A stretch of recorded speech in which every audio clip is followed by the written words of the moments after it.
Welcome to White Hills Beach. We're down here in Mandurah today to see a site of significant coastal erosion in Western Australia, and just seeing what's happening down here. Coastal erosion refers to the loss of coastal land due to the removal of sediments or bedrock from the shoreline, affecting 24% of sandy beaches worldwide. Even beaches across the world in Colombia are victims of the rising sea levels and therefore intense wave action that is exacerbating coastal erosion.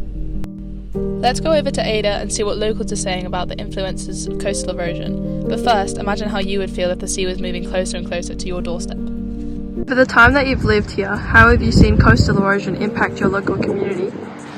Heaps actually. This beach in particular, which we're in a place called Dawesville in Western Australia. We came down here every day after school and every weekend.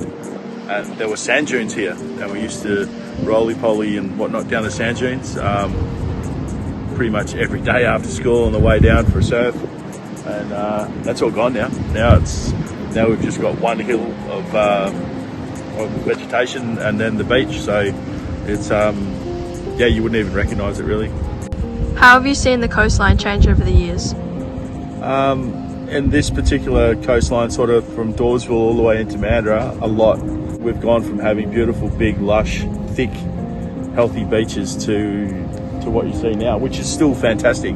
But 30 years ago, it was obviously a lot bigger, and I just really wonder what we as a whole and the government are going to do about that. Would you be able to talk about your major concerns for the future of coastal erosion? Yeah, 100%. This beach here and the next one on, Melrose, they had surf competitions here every year, and at Pyramids just down the road. The swell's just not the same because the coastline's not the same. The beaches are eroding away and the water's obviously getting closer to the vegetation, so just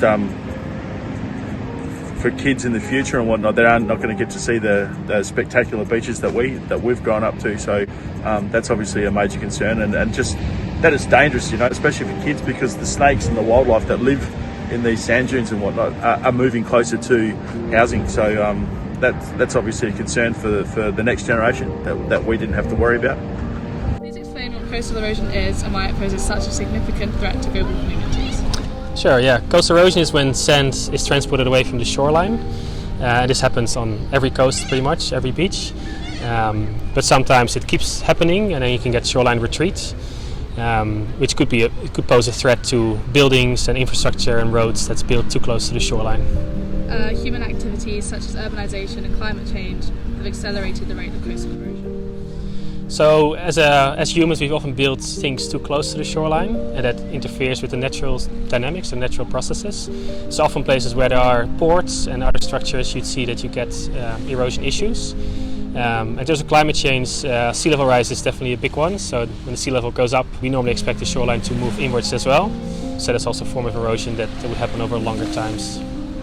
So what do you think are the most impacted regions globally, and what is being done to protect them? So I think any coastline that's been developed, so any urbanized coastline, would probably suffer some form of erosion.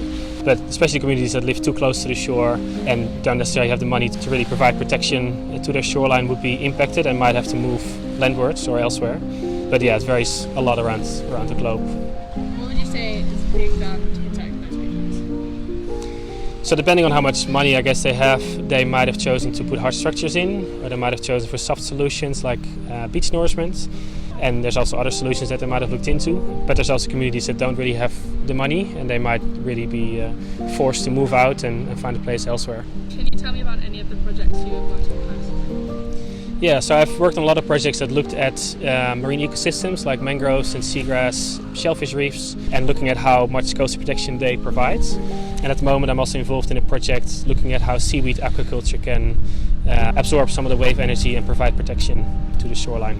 So, and finally, can you discuss the long-term risks if global communities do not take action against coastal erosion? Yeah, so I think any community facing erosion will have a decision to make. So some of them will choose for hard structures, which will have benefits but also disadvantages, and some communities will probably have to move landward because they don't have the money, or it's just economically not feasible to protect them and keep that land.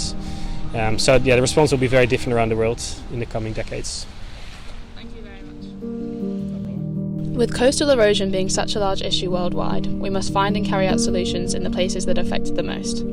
Coastal erosion solutions are classed as either hard or soft engineering. Hard solutions include things like groins, rock walls, and breakwaters, whereas soft engineering is ways of mitigating coastal erosion through the use of nature. For example, sand replenishment, dune rehabilitation, and beach scraping. For the White Hills Beach area, we would suggest dune rehabilitation and sand replenishment to mitigate the effects of coastal erosion. We would like to steer clear of hard engineering practices here to look after the natural environment and allow people to continue to use the beach for recreational purposes. In summary, aggressive coastal erosion seen today is a result of sea level rises which have come about due to global warming. This is caused by the fact that we are burning record amounts of fossil fuels and consuming around 140,000 terawatt hours of energy in this form per year. It is important that throughout the solution design process, there is a focus on maintaining the natural environment and the surrounding ecosystems, while also considering local opinion.